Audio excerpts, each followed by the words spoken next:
Autre grand titre de l'actualité de ce jeudi, les incendies dans les Bouches-du-Rhône. Plus de 200 pompiers ont encore passé la nuit autour de Martigues, au cas où. La plupart des personnes qui avaient été évacuées sont rentrées à la maison ou dans leur camping. Martin Bourdin.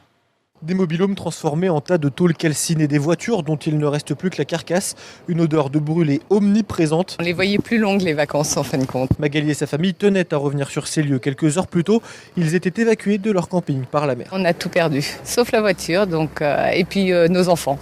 Donc on va être content avec ça. Garder le positif, mais difficile pour les deux enfants, Noam et Mathilde, tous les deux 17 ans, d'oublier ces heures passées dans l'eau à attendre l'évacuation. Vraiment c'était la panique totale, il y avait les enfants qui pleuraient, les adultes, les gens qui poussaient, en fait c'est un peu l'anarchie. Enfin, heureusement nous on n'habite pas ici, donc on a encore nos maisons chez nous, mais ouais, c'est sûr, niveau affaires, on n'a plus rien. Tous ont repris hier la route de la maison dans la Sarthe pour s'éloigner de tout ça. On veut sortir de là parce que c'est une ambiance assez...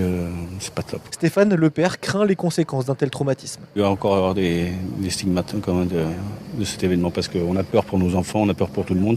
Surtout quand on est dans une fumée très dense, il y a des morceaux de braise qui nous tombent sur les cheveux. Comme beaucoup, avant de partir, il tenait aussi à saluer la solidarité des habitants et surtout le travail des pompiers.